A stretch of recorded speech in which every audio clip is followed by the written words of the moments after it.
muito obrigado por estarem aqui. Eu tenho o maior orgulho de estar aqui. Minha voz não é a mesma, mas eu estou viva, mais importante. Eu estou aqui porque, como eu falei para a Carla, eu estou fazendo italiano porque eu estou pagando uma dívida histórica. Criei vergonha na cara. O inglês sempre me acomodou, né? Aí uma vez eu estava... Já aconteceu para a Nádia. Eu peguei um trem na Suíça, em Zurique, que foi até Milão. Aí na fronteira, o trem parou. Eu tenho cidadania italiana desde 98. O trem parou, o oficial de imigração mandou todo mundo sair, eu dei meu passaporte italiano. O cara começou a falar italiano comigo. Eu pedi desculpas, que ela fala. Ele me deu um xingão. Como é que tu tem passaporte italiano e não fala italiano?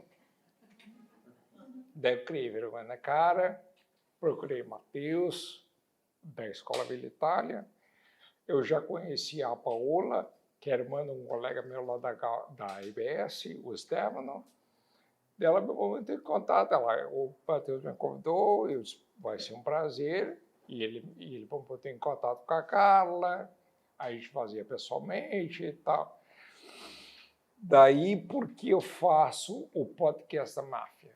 Porque eu sempre gostei de história, eu nunca tinha feito entretenimento. Então, quando o Fernando me convidou, foi a oportunidade de falar, juntar as duas coisas que eu mais gosto. História, Itália e entretenimento. Então, agora a gente faz o podcast Crônicas da Máfia. Por quê? Porque, boa noite a todos.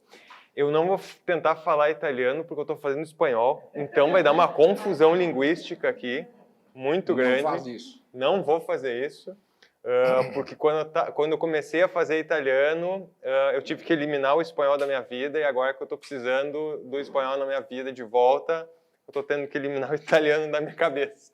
Então até ia dar uma falada assim com a Nádia, não, melhor não. Não vou jogar fora a minha credencial no início, aqui chegando. Bom, a gente começou o Crônicas da Máfia de uma forma muito divertida e sem querer. Eu estava de férias do meu trabalho, em férias de agosto, e eu e o Daniel, a gente se conhece de Instagram, por mais incrível que pareça. Eu fui colega da mulher de escola na faculdade de jornalismo, aqui na PUC, e acompanhava o Daniel como um fã, como acho que todos vocês acompanhavam ele como jornalista, como comunicador. Ele era, imagina, tinha cobrido muitas coisas, inclusive o conclave do Papa, que foi o meu tema de TCC da Faculdade de Jornalismo. Então eu acompanhava ele quase todo dia, toda hora, e depois eu quis passar o meu 6º livro para ele ler, né? E eu consegui falar com ele e tal, e ele foi super gente fina, assim, eu não esperava. Desculpa estar falando isso agora aqui para ti, para todo mundo. Não esperava. E nessas férias de agosto, eu já tinha pensado um dia, assim, falar sobre a máfia e tal. É um tema bastante rico, porque a gente não fala só... a gente tem fala muito sobre a parte romantizada da máfia, às vezes não fala do que ela realmente é, ou também ao contrário, né? Não se fala de todos os âmbitos que ela reúne. E um dia lá, de férias, o Daniel postou lá uma foto, o cara que tinha sido promotor de Nova York, o Giuliani tinha sido preso, né? Porque ele tinha atrelamentos com o Trump e tal. E do que ele fez esse post, eu só respondi assim, mas super de brincadeira, tá na hora da gente fazer um podcast sobre máfia, né? E ele respondeu, Eu, não. Aí eu não acreditei, né? Aí tá, deu uma esfriada, eu falei, é sério? E ele, acabou minhas férias, né? Eu tava no primeiro dia de férias, acabou as férias, porque daí eu fui pra frente do computador, comecei, cara, como é que a gente vai fazer isso? Porque eu moro em Nova Petrópolis, ele mora em Porto Alegre, como é que a gente vai fazer isso? Acabou as férias. Aí quando eu voltei pro trabalho, aí eu já cheguei para ele com tudo montado. Agora nós vamos fazer o primeiro programa, né? Primeiro programa, o piloto aqui, e com, obviamente, um super medo, né? Super medo, assim. E com o tempo a gente vai tirando esse jornalista Daniel Escola que a gente conhece tanto e a gente começa a chamar de Daniel, né? E é assim que a gente hoje consegue fazer esse podcast que muita gente vê, a gente recebe muito feedback de pessoas que estão assim, eu digo que entre aspas, sob uma camada tênue de sombra, porque são pessoas que às vezes a gente não pode citar o nome porque tem um cargo muito importante, às vezes tem enfim, é uma pessoa ligada à investigação. Exato. Então a gente assim, a gente gostaria de dar mais feedback para a nossa audiência, né? Olha, a gente tem tal pessoa e tal pessoa que nos ouvem, só que a gente tem que ficar quieto, assim, né? Isso às vezes dá uma pena. Lei do assim, silêncio. Lei do silêncio, omertá. Então, essa é a parte legal e é assim que começou Crônicas da Máfia. A gente conversando sobre algo que a gente gosta, que é mostrar, digamos assim, a criminalidade, né? Que é uma coisa muito vil, mas como isso tudo começou? Qual é que foi a origem disso? Por que são os italianos e não outras nacionalidades? Poxa, mas tem outras nacionalidades. Inclusive no Brasil. Inclusive no Brasil. A gente já falou, né? A gente tem muitos temas. Facções criminosas. Brasolarte da máfia. Isso. Nós já temos 31 episódios. Hoje, inclusive, vai ao ar o 31º episódio. E então, assim, acho que a gente já falou de muita coisa, né? E ainda falta muita coisa para a gente falar. Podemos começar ali com a nossa origem? Origem da máfia? Qual a tua tese? Bom, a minha tese ela é histórica. Já tem a pergunta?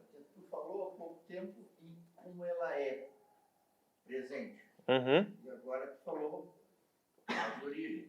Isso. Então, tudo que vocês vão tentar vir lá do berço? E chegar até hoje. Isso. Tá. Não, essa é a ideia. No tempo com vocês. Obrigado. Isso, obrigado. Existem várias teses de como surgiu a máfia. Conhece duas? Por uma consequência histórica, vindo lá de trás, da época medieval, a máfia ela foi como que um grupo social que queria realmente dar uma de Robin Hood, que era defender os camponeses dos senhores feudais. Então eles formavam tribos, equipes, depois guildas, e aí as pessoas pagavam, os camponeses pagavam para essa guilda defender eles dos malfeitores dos senhores feudais. Aos poucos, isso começou a se tornar um negócio, e como a gente sabe, tudo que vira um negócio pode ser sempre mais e mais, né, afundado em lama, ou não, né? Nesse caso foi. E na Itália existiam muitos estados, né? Não era um país unificado, então tinha várias províncias e nessas províncias cada entre aspas, máfia se utilizava de um jeito de fazer ela acontecer. E no Sul foi sempre o local onde isso mais deu certo porque o povo era mais pobre. Então eles necessitavam mais desse grupo de mafiosos para ajudar eles a sobreviver. A tese que a gente tem, vou dar a minha primeiro, é uma tese histórica de um um teatro, de uma ópera,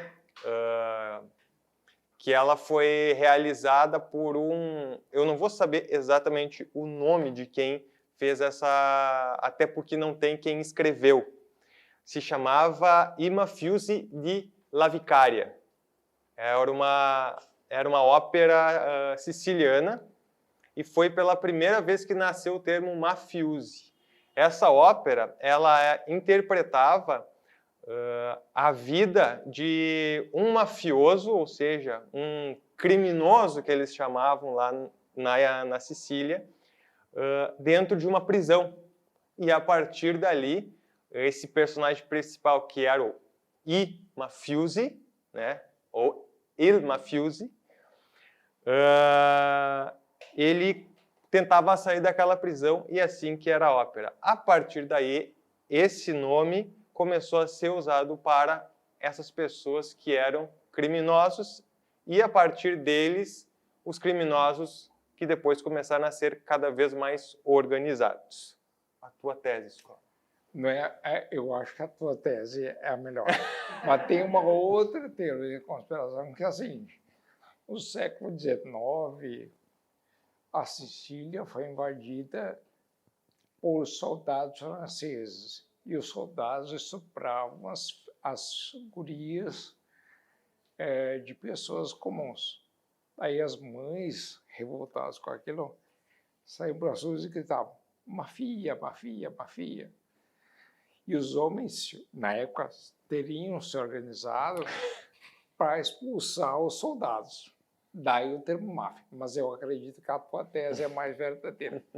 Eu quero até me contar minha história. Nessa vez aí que eu queria vergonha na cara, eu fui a Nápoles.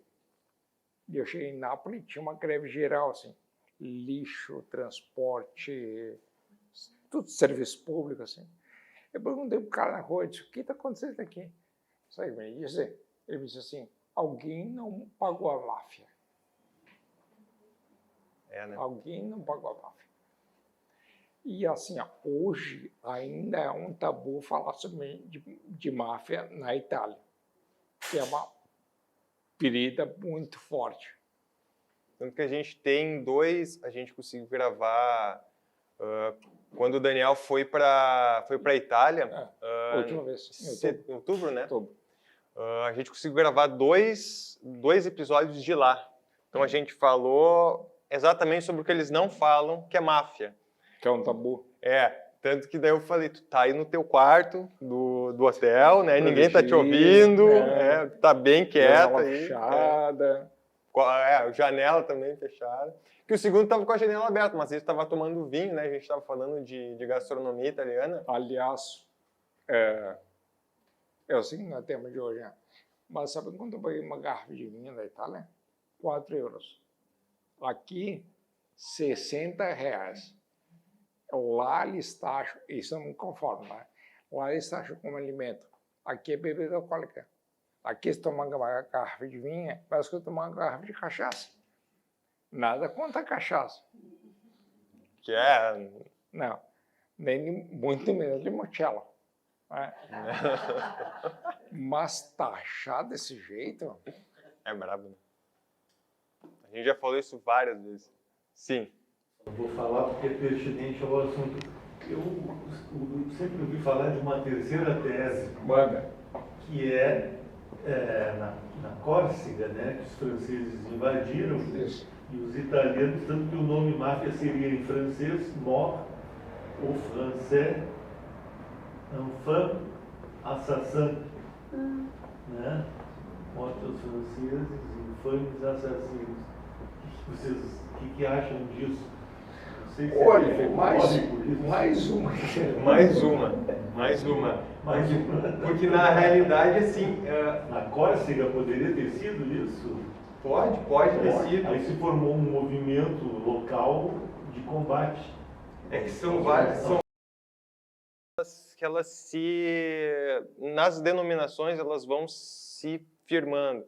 Tem um árabe que é mahir, que é homem mau, né? Aí tem uma outra palavra em grego também, mas que daí é parecido, mas não significa, não tem a ver mais com homem bruto, alguma coisa assim, mas não tem a ver com a parte de criminalidade. Então, talvez fosse uma somática de vários termos, e aquele que brotou mais deram um nome. Porque até então, assim, esse nome, ele não existia, né? Quem adaptou isso foram os italianos. Então, não existia um nome para o crime organizado que não fosse crime organizado. Né? Então, lá eles deram uma denominação. Como no Japão a gente conhece a Yakuza. A Yakuza é um nome japonês para o crime organizado dentro do Japão, da estrutura deles, né? É a máfia japonesa. Tem a máfia russa também, É. tem a máfia italiana nos Estados Unidos. Como eu falei, tem a Saxão no nosso Brasil. Tem máfia em tudo que é lugar. Também, Máfia máfia francesa França. tá louco. Ali no sul da França é Nice, Marselha, por causa dos portos, né? Muita importação, exportação. Os mafiosos ali são bem fortes. Na Rússia, tem um livro maravilhoso no Nikolai Lenin, que é Educação Siberiana, que é sobre máfia. E o primeiro episódio que a gente gravou foi sobre Mário Puzo.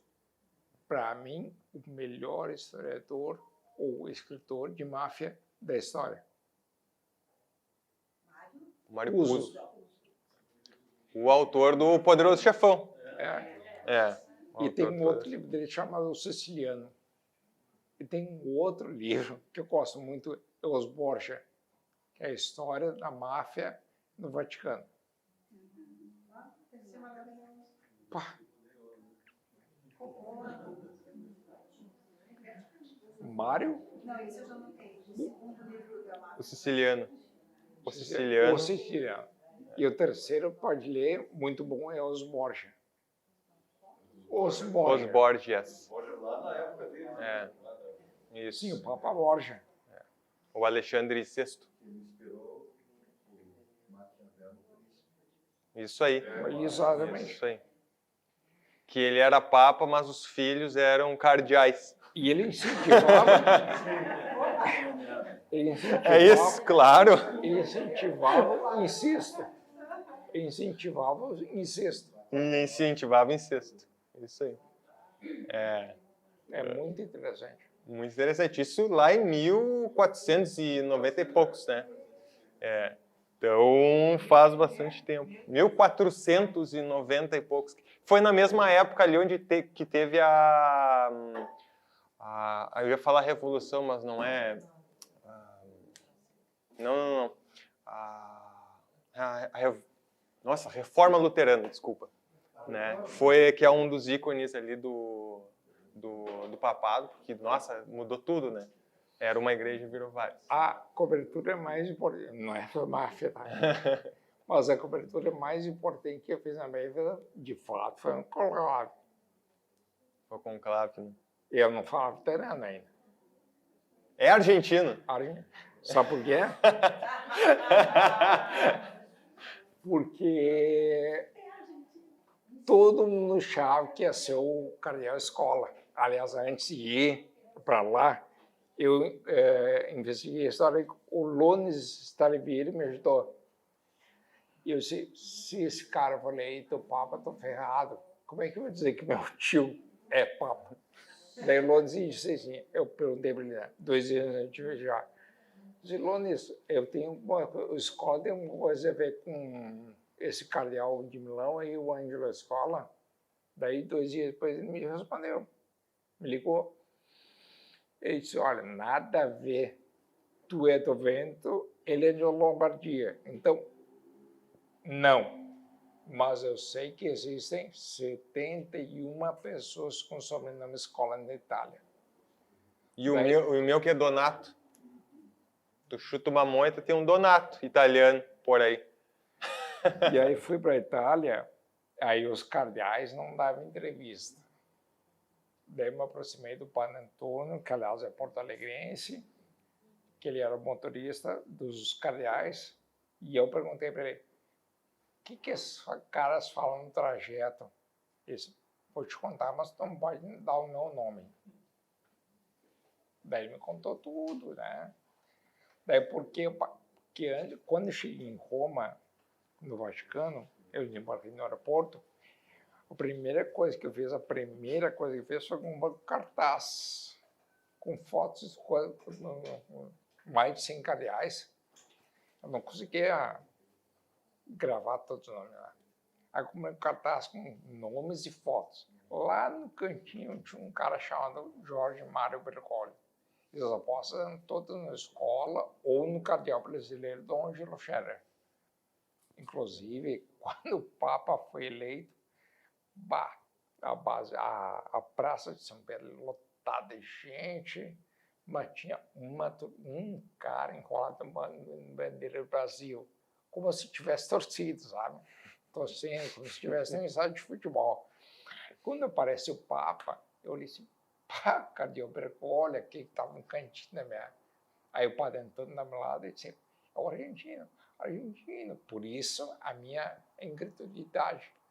Até que bem, aí eu fiquei amigo do Padre Antônio, aquela coisa, trocávamos o WhatsApp. Aí no início do ano passado eu disse, olha, vou te visitar no Vaticano ainda esse ano. Ele disse assim, então, antes de vir, passa no teu passaporte e a foto. Eu pensei, será? Porque hoje o Padre Antônio, na época ele era estudante do Colégio Pio Brasileiro. Agora ele é chefe do setor de comunicação em português do Vaticano. Ele mora na casa de Santa Marta, onde mora o Papa. Aí fui lá almoçar com ele, me levou dentro do Vaticano, conheceu o famoso Banco do Vaticano, depois o Palácio Apostólico.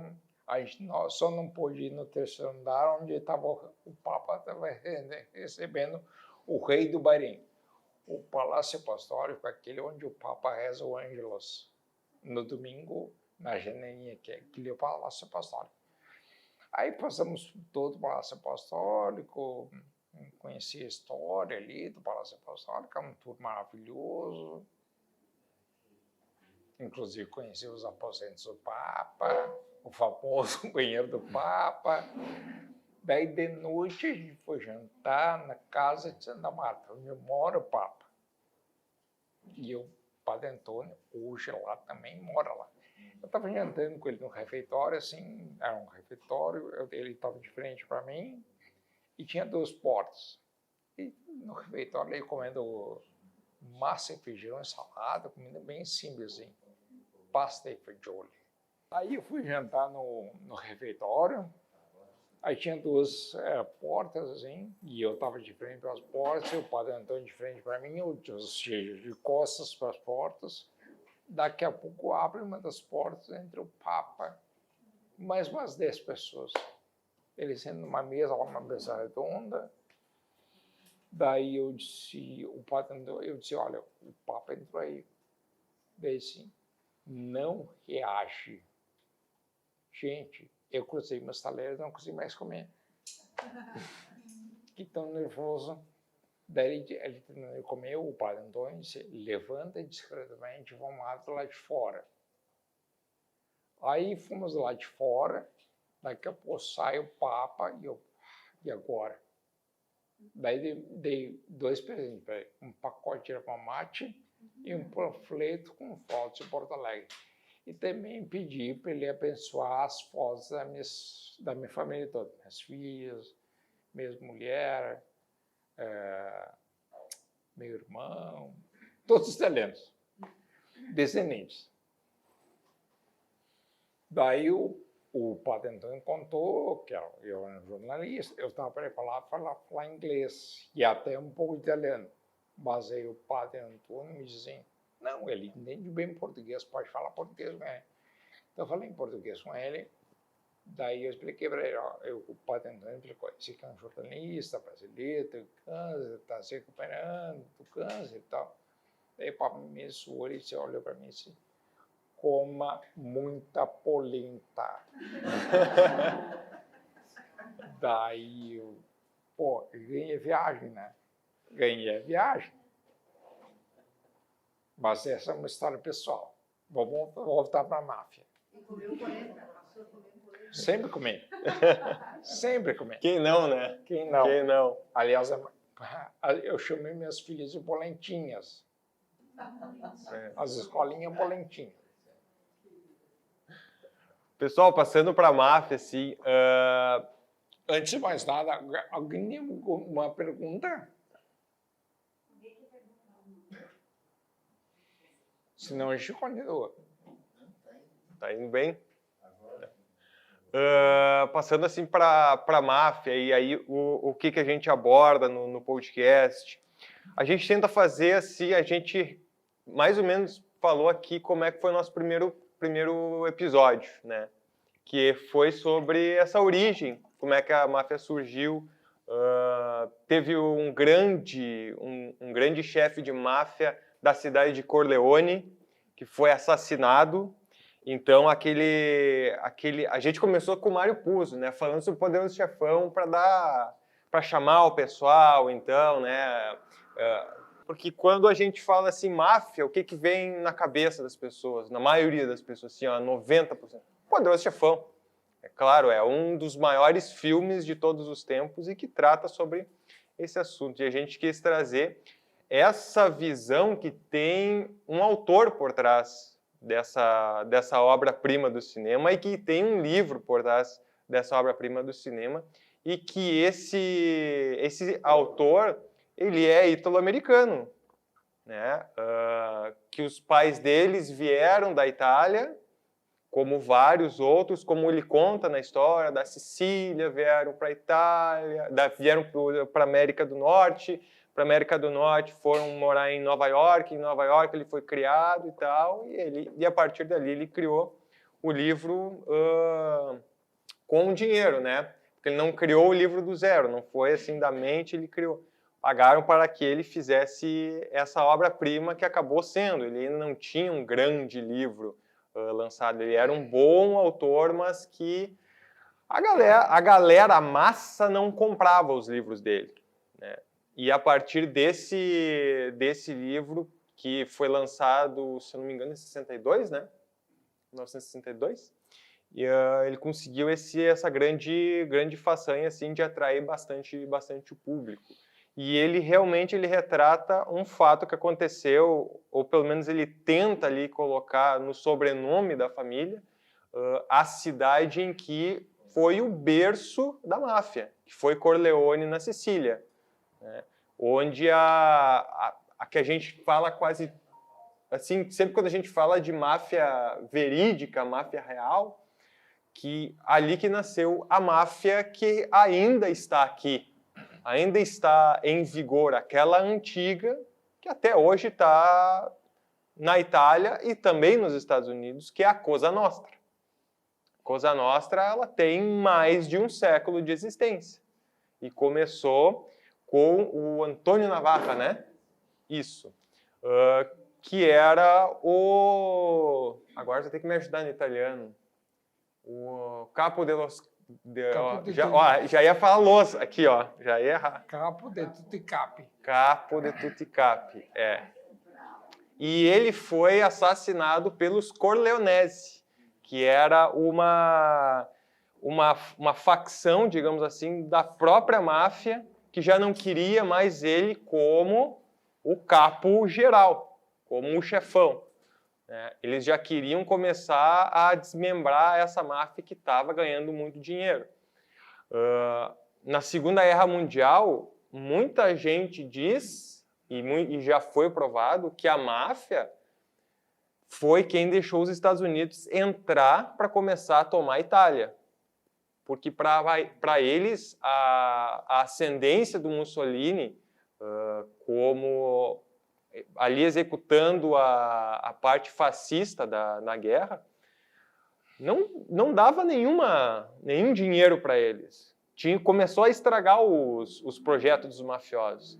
Então, os primeiros a se oporem, por exemplo, ao Mussolini, foram os próprios italianos da Cosa Nostra, porque eles não conseguiam pela Itália, talhada com a Alemanha, e os Estados Unidos está do outro lado do barco, eles não conseguiam se comunicar com a própria máfia nos Estados Unidos, porque eles não podiam enviar nada e a mesma coisa, né? Então não acontecia mais isso. Ou eles tinham que fazer uma baita de um esforço para passar pela França, para passar para a Inglaterra, para passar para os Estados Unidos, ou eles começavam a cortar o barato do seu Mussolini.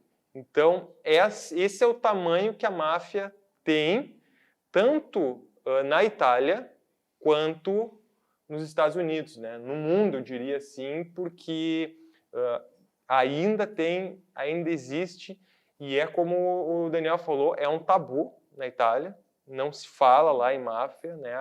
Você evita falar. Se evita falar, né?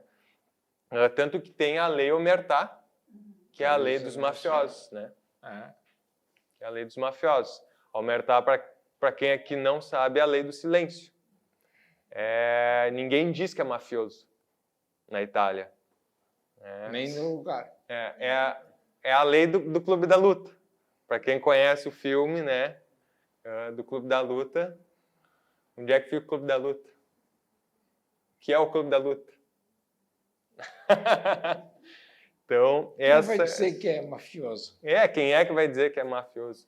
Mas aí... O Al Capone vai dizer que é mafioso? Não, né? Não, né? O Al Capone nem foi preso por isso. Ele e o Mickey Cohen, 2 que não foram presos. Meyer Lansky não foi.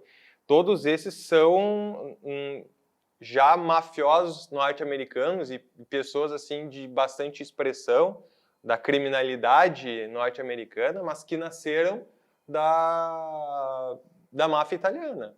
O Al Capone era descendente de italianos.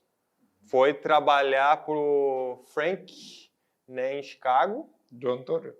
O Torrio, em Chicago, assumiu os negócios, conseguiu ganhar o seu espaço na cidade, virou o chefão de Chicago, até que uma hora a polícia teve que intervir. Pegou ele por evasão de divisas. Exatamente.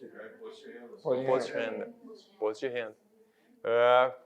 Na época em que tinha a lei seca, né, que não se podia beber de jeito nenhum nos Estados Unidos. Então, uma lei bastante controversa, né, até a gente falou disso em um dos episódios, e que aquilo ali foi um estímulo, essa lei ela foi um estímulo para a máfia, porque tudo aquilo que a máfia consegue de dinheiro até hoje é através do povo, não é através da política, é na oposição da política que eles conseguem. E acho que essa para mim é o maior ícone assim, na história da força da máfia. A lei seca nos Estados Unidos ela foi aprovada para que as pessoas parassem de beber, porque na época uma pessoa consumia cerca de 3 garrafas de uísque por dia. Era muito, bebiam muito, porque era uma população muito pobre, que trabalhava em chão de fábrica, tinha péssima condição de vida, e que daí, para conseguir trabalhar, entre aspas, bebiam. Tem uma pergunta ali. Não, tem um filme que retrata muito bem sobre a prisão do Al Capone, todo o negócio dele. O filme é Os Intocáveis. Os Intocáveis. Quem faz o papel do Al Capone é o Robert De Niro. Isso. Os Intocáveis de 1987, com Robert De Niro, Sean Connery, Kevin Costner, Esse não podia faltar. Andy Garcia. É um clássico, Só um parênteses. Em que ano que deu a descoberta da ópera ali, mais ou menos, em que meados que surgiu? Isso foi século XIX. Século XIX, acho que 1860, 1870, por ali. Assim. mais ou menos por ali, que aconteceu essa ópera. Em 1800. E por que a gente fala do Giuliani desse filme? Do Giuliani, a gente já chegou lá, não chegou lá. Tá. Só para pontuar essa parte da lei seca.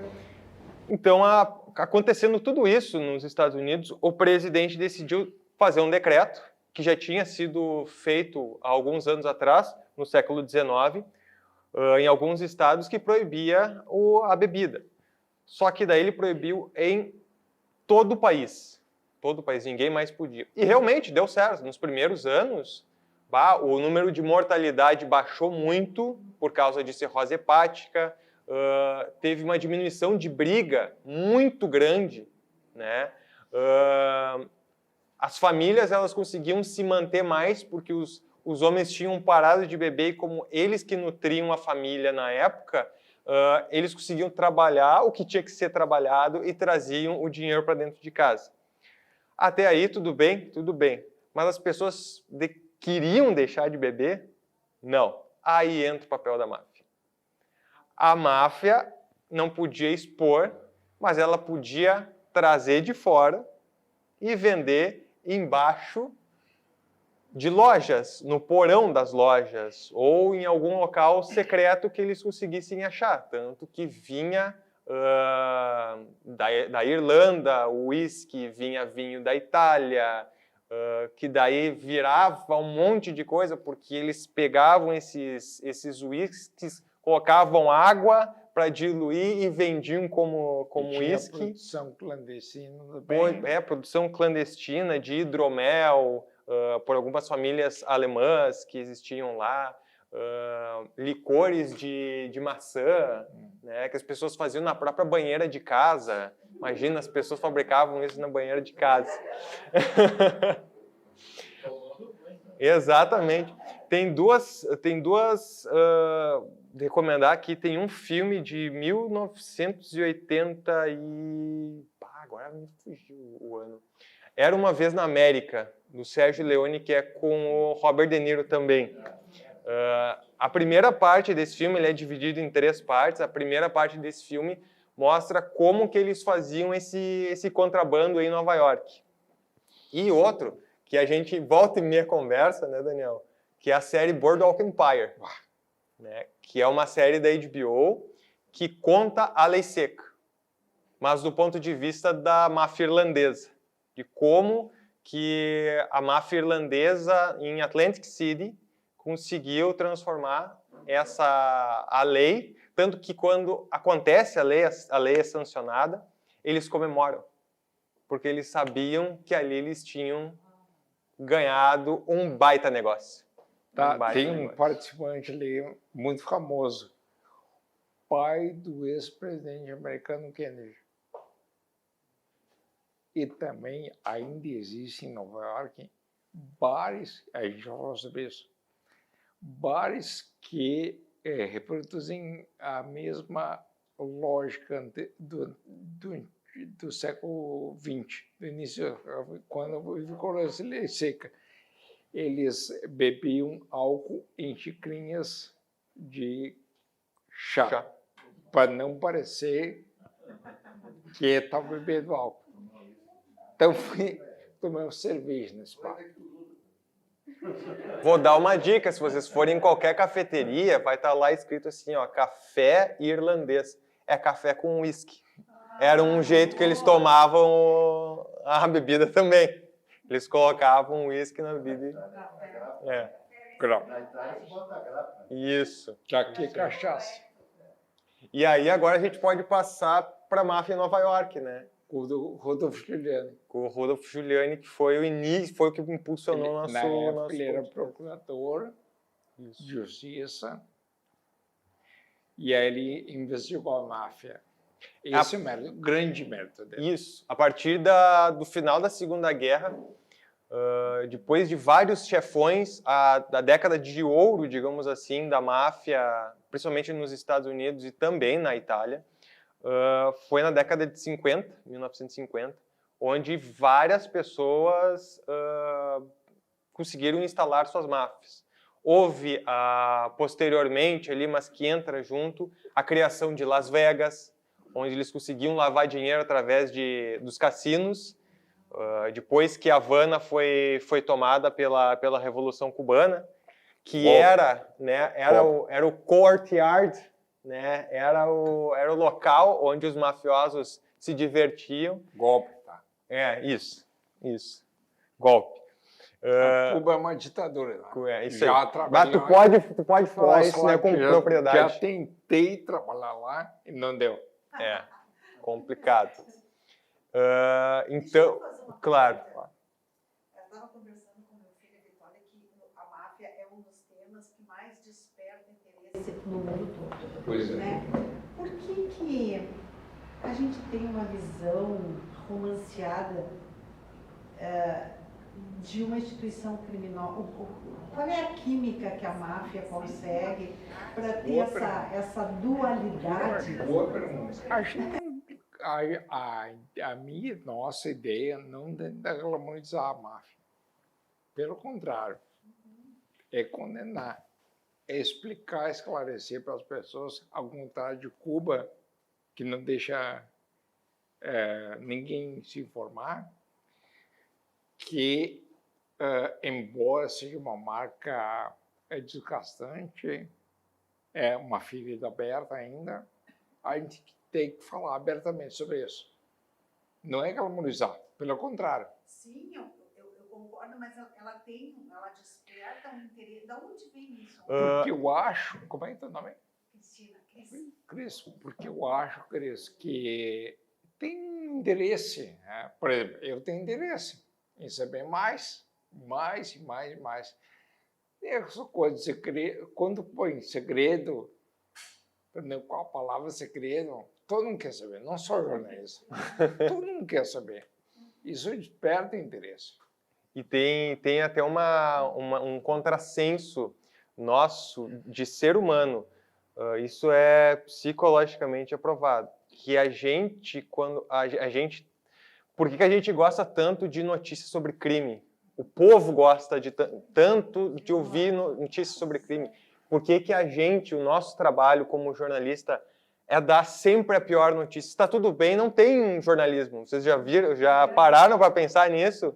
Se tem coisa boa, aí vocês vão ligar lá a Gaúcha de manhã, olha, a temperatura está assim, assado, vai lá, tá o Cleocum falando assim, né? Poxa, olha, hoje o dia está assim, e acabou. O Gaúcha hoje, daí vai para o Gaúcha Atualidade, olha, entra lá o Rosane de Oliveira falando, olha, tá tudo legal, o governo está fazendo os seus processos, vocês estão pagando imposto, o imposto está voltando para vocês. Ninguém tomou um tiro na capital, ninguém foi assaltado na capital. Não existe facção criminosa. O morto assinando. Essa passou de vista.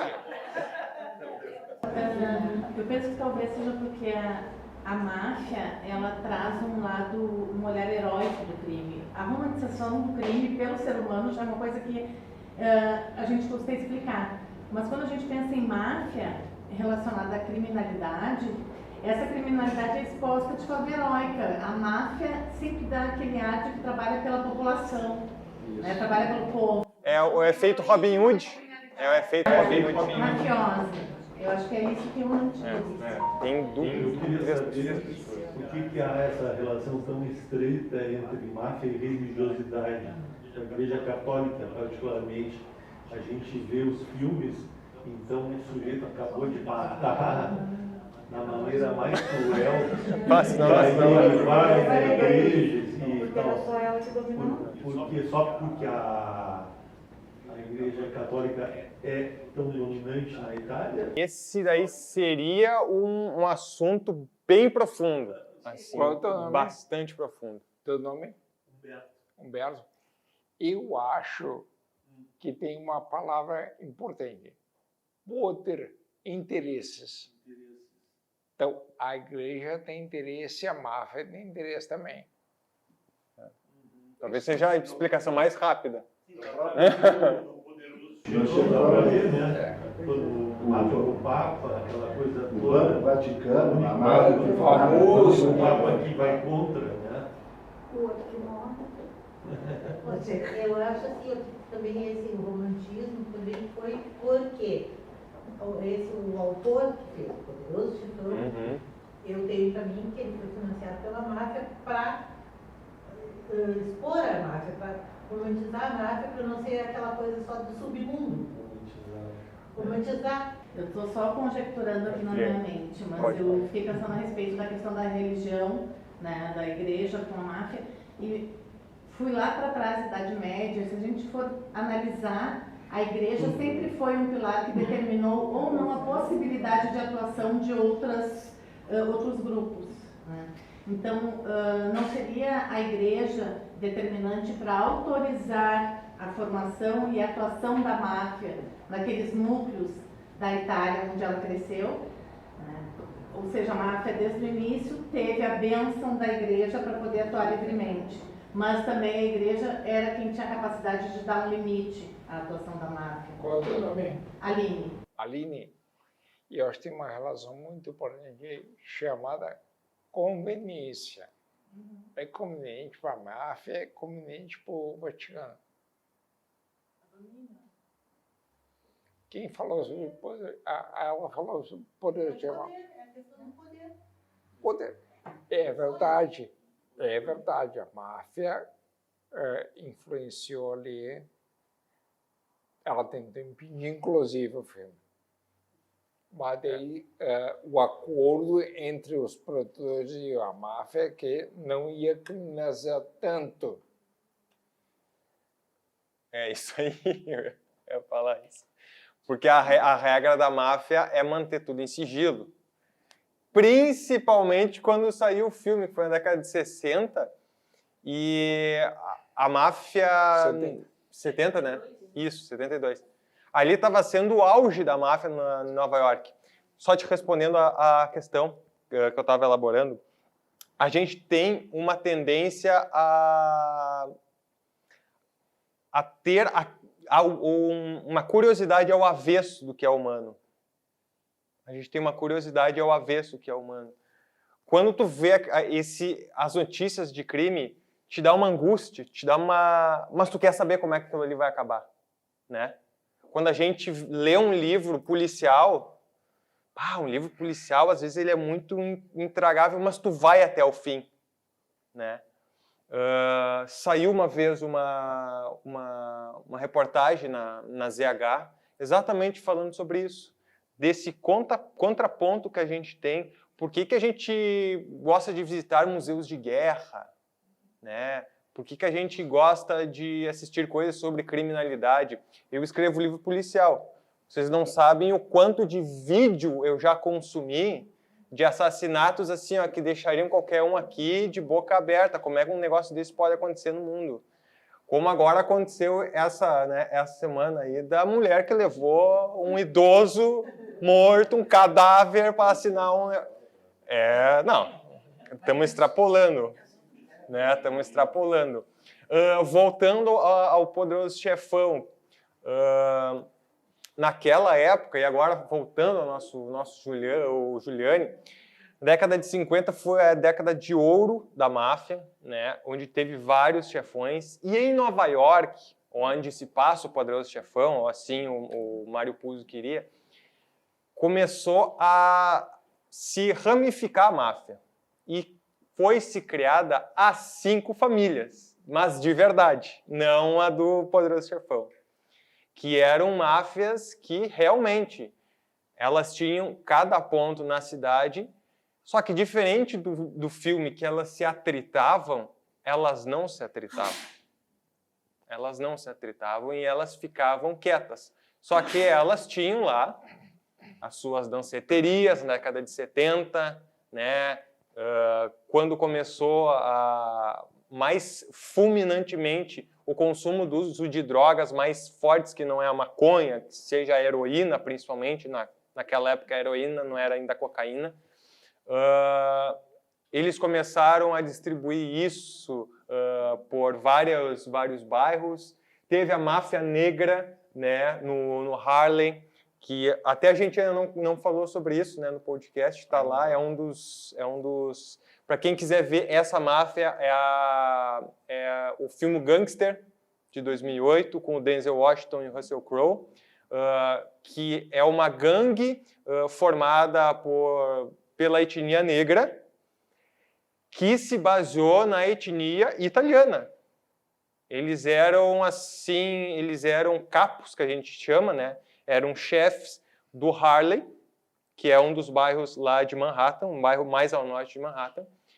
E daí o segundo no poder, o italiano, quando faleceu, passou o bastão para ele. E quando ele tomou o bastão, eu vou fazer que nem os outros, porque está dando certo. Porque se eu fizer do jeito que eu quero fazer, ou que os outros estão fazendo, né, não vai dar certo. Então ele continua fazendo como os italianos fazem. Esse cara morre e passa para o próximo. E assim ele vai indo e assim vai se tomando o poder. Então Nova York sempre foi uma cidade de muito crime. Muito crime. Até que na década de 80, no início da década de 80, que entra aí o Giuliani, o FBI teve que tomar uma medida drástica. Tava demais, né? Tava demais. Quem assistiu Taxi Driver aqui, né, lembra que o filme do Scorsese com o Robert De Niro, gente, é uma chacina. Aquilo ali é o retrato do que era Nova York. Nova York era uma chacina. Não dava para andar a pé, que não fosse nos bairros ricos, nos bairros pobres era uma quebração de pau. Então, era aquilo ali que era a década de 70 em Nova York. Nada romantizado, nada glamorizado, muito menos, né, Poderoso Chefão, assim, que apesar de ter ido ao ar e ter tido uma crítica muito positiva, a gente tenta expor isso, assim, pessoal, legal, a gente fala de filme, a gente fala de livro, a gente fala de atores, né, de diretores. Sempre sem glamorizar. Sem glamorizar, né? A gente fala, olha, esse aqui é o livro, esse aqui é o filme, mas a realidade é que o pessoal estava morrendo em rua,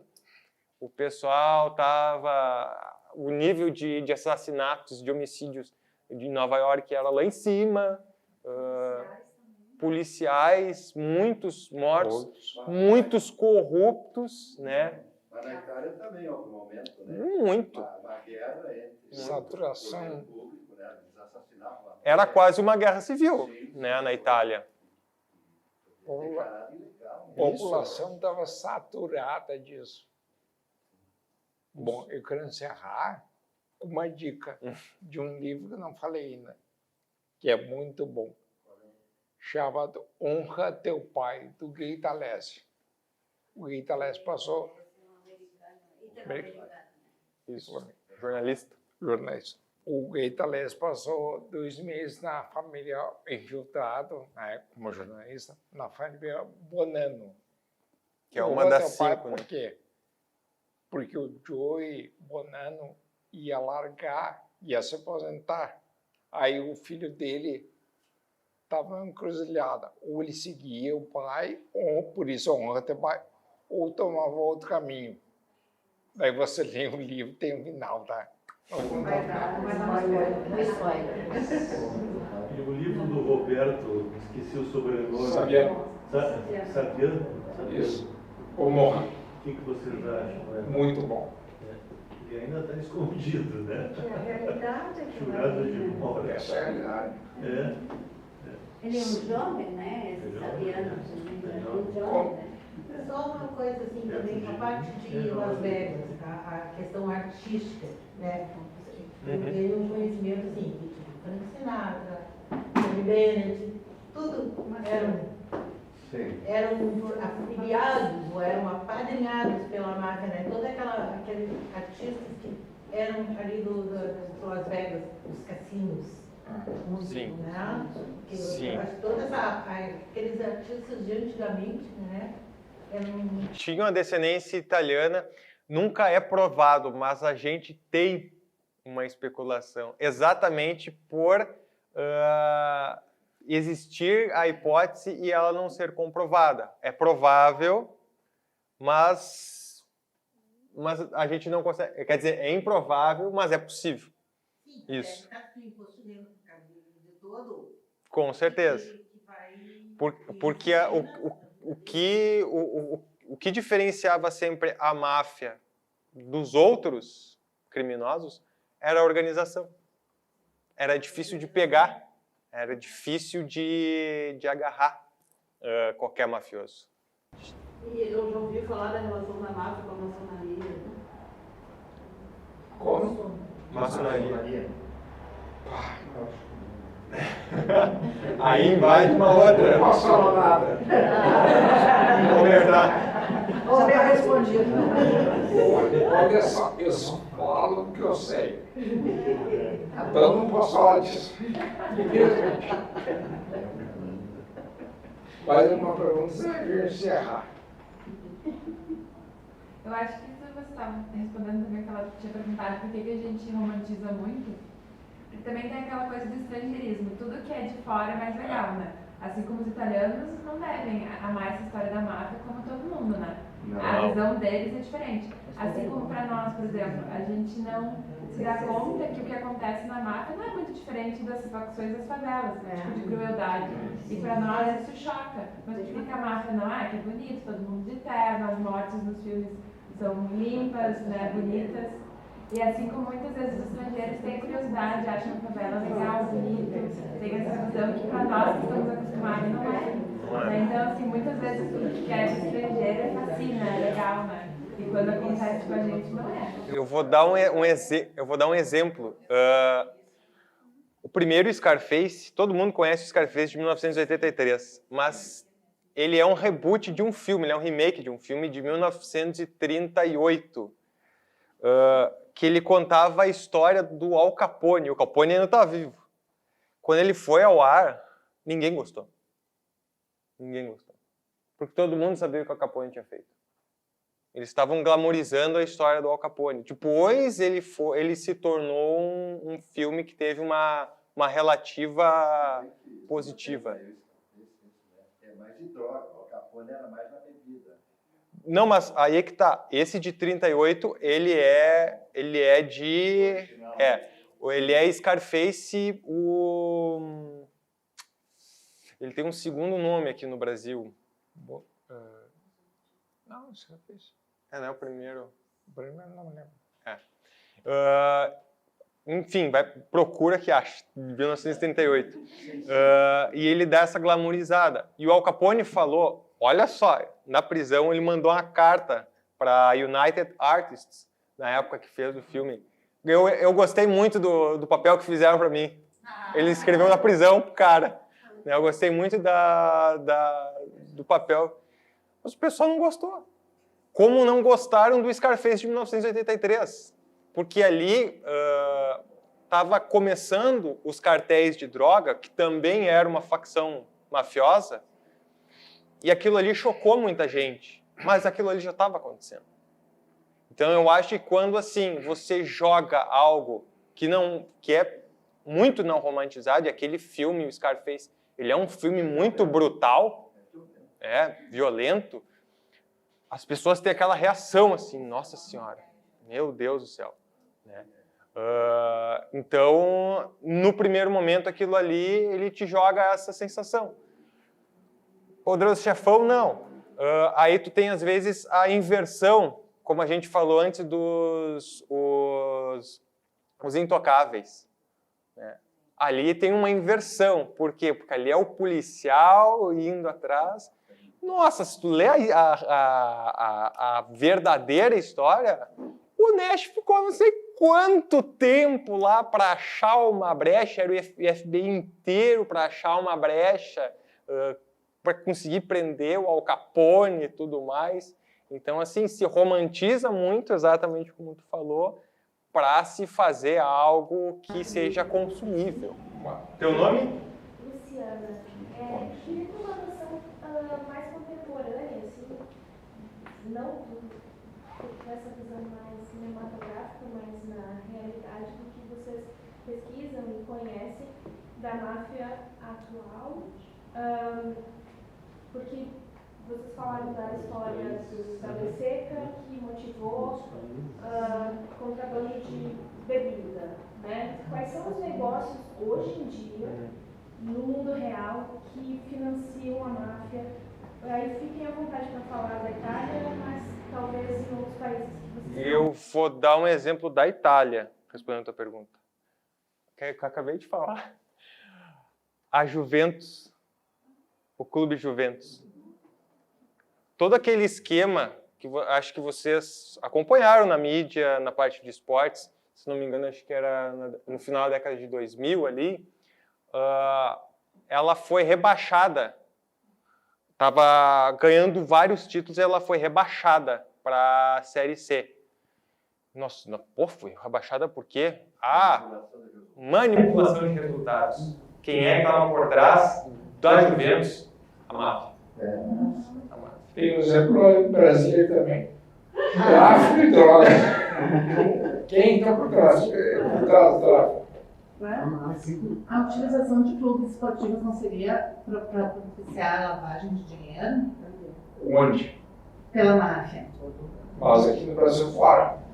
Aqui no Brasil a gente já está vendo que já começam alguns clubes esportivos também serem empresas, né? Sim. Começa também esse jogo, esse tipo de investimento nos jogos que são online, né? Que são esses bits que chamam. Mas a questão da utilização de clubes esportivos na Itália pela máfia, quando começa, não seria com a finalidade de lavar o dinheiro? Eu acho que entra na pergunta dela, o dinheiro proveniente da onde?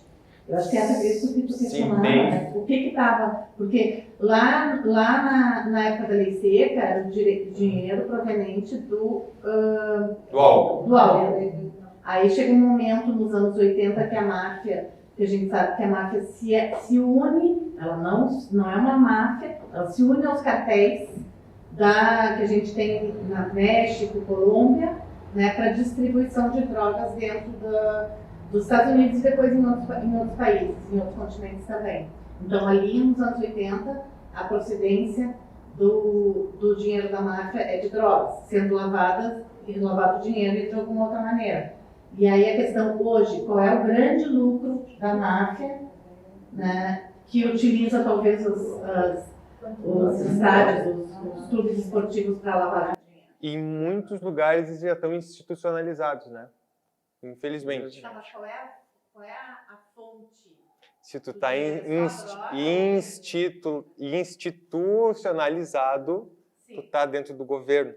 Não, isso sim. Né? Isso a gente já está vendo. Então, eles aí juiz, promotor, pensem como se fosse, falaram da maçonaria, pensem, isso. Toda essa questão de produção de drogas ilícitas, essa questão de drogas ilícitas através de farmacêuticas, o que dá esse rendimento que acaba sendo utilizado toda a institucionalização para poder limpar eles? É que quando tu institucionaliza o crime organizado, tu começa a eliminar a criminalidade como o teu principal fator, né? Por exemplo, se eu sou, vamos dizer assim, eu sou um mafioso, faço parte de uma instituição que é silenciosa e eu sou um juiz. Beleza, como é que eu faço? O que eu faço para a máfia? Esse aqui chega. Tá, esse aqui é 1 ano. Tá, passa, 1 ano. Esse aqui. Aí o cara ali é promotor. É promotor, né? Que é uma coisa que a gente relaciona bastante isso. Uma época estava também muito institucionalizada. Foi na década de 50. Quem viu o irlandês sabe. Chegava lá o advogado, fazia assim pro cara e o cara liberado. Foi mandado de volta para a Itália e logo em seguida Manipulita e 2 juízes foram mortos, explodidos, né? Tipo o Falcone e logo um mês depois o Borsellino. Mas eu não quero insistir, mas a minha pergunta é: tá bom, chegou o criminoso lá no judiciário e o juiz que já está institucionalizado pela máfia vai decidir pró-criminoso ou vai reduzir a pena dele numa sentença. Mas ele chegou lá por quê? Esse que eu disse. Qual é o tipo de criminalidade hoje? Não, a criminalidade hoje ela continua sendo a mesma que é de sempre. Drogas. Droga, armas. Em alguns países, tráfico de pessoas para prostituição, para tráfico é isso. Só que aí tu vai ter uma coisa assim, ó. Quem é que é a cabeça e quem é que são os pés. Tudo é movido por grana. Tudo é movido por grana. Só que daí, assim, aquele pé, se o cara tá na cabeça, nada acontece com esse cara. E a gente não vai ouvir a notícia de escola. Olha, esse cara aqui foi pego e tal. Saiu uma notícia não faz muito tempo que prenderam não sei quantos na Itália porque era um esquema mafioso. Então, uma outra questão. Isso aí, uma tráfico, que até agora eu não vi. Eu vou levantar uma outra questão para fechar aqui essa. Eu vou deixar uma pergunta no ar para vocês pensarem. Quando os italianos vieram para cá, tinha um outro povo que tinha imigrado que era bem mais forte e bem diferente, o alemão. O alemão. Sim. E lá nos Estados Unidos eles encontraram um povo que era muito parecido com o deles, que eram os irlandeses. Então lá eles tinham basicamente os mesmos princípios. E o alemão com o italiano não tinha tanto esses princípios. A religião era diferente. Os costumes eram diferentes. Os irlandeses e os italianos são bem parecidos. Vocês podem não achar, mas eles são bem parecidos. Onde o Estado não está presente, existe no mundo. A máfia está. Então, tem um cara com a mão levantada lá. Isso. Antes, a gente agora há pouco estava falando sobre as diferenças culturais que teve, né? Por que a máfia meio que não se desenvolveu aqui no sul do Brasil em comparação com lá nos Estados Unidos? A gente falou sobre as diferenças culturais religiosas. A maioria dos alemães que migraram para cá eram protestantes, enquanto os italianos católicos. E uma coisa interessante é que os alemães católicos, que seriam os austríacos, principalmente os austríacos, era engraçado porque tinha uma espécie de rixa política entre os italianos e os austríacos por causa do Império Austríaco. Austro-húngaro. Isso. Sim, foi aí que começou a unificação italiana. Eu vou dar um exemplo. Os meus antepassados alemães, eles foram para a campanha e fundaram São Francisco de Assis. Eu sempre erro e falo Paulo. Não, Paulo é aqui. E o meu antepassado mais atrás, que é 11 gerações atrás, eles vieram em 1826 para cá. Chegaram aqui em 1828. Até agora o governador Eduardo Leite estava lá hoje no Vale do Mais, eles são de lá, eram de lá, né? Esse meu antepassado, ele não tem batismo. E a nossa família acha que ele era judeu. Ele não tem batismo. Porque toda a minha família tem cabelo preto. E os traços muito firmes, com a minha sobrancelha bastante longa. Isso é um traço muito judeu. As orelhas grandes e os narizes grandes. Eu não tenho essas outras. Acredito eu, né? Acredito eu. Então, assim, veio muita gente de muita religião e que a gente não sabe. E quando eles chegavam aqui, esses imigrantes, sejam eles italianos, mas muito mais os alemães, eles eram forçados a serem batizados. Tanto para que eles fossem catequizados, digamos assim, de uma forma mais, mas até mesmo ser aceitos dentro de uma sociedade, né, que era totalmente católica. Porque aqui já tinha portugueses, espanhóis, só católicos. Quando eles chegaram aqui, que eles chegaram antes dos italianos, como é que eles se sentiriam? Totalmente excluídos da sociedade. No filme A Vida é Bela, mostra muitos judeus italianos. Isso aí. Então a gente não sabe assim quem é que veio de verdade, quem não veio. Isso foi se perdendo ao longo do tempo. Muito obrigado pela contribuição de todos. Foi muito. Foi minha primeira palestra, tá, pessoal? Obrigado. E olha a minha companhia. Eu acho que esse bate-papo foi tão maravilhoso que a gente vai propor um segundo bate-papo. Parabéns a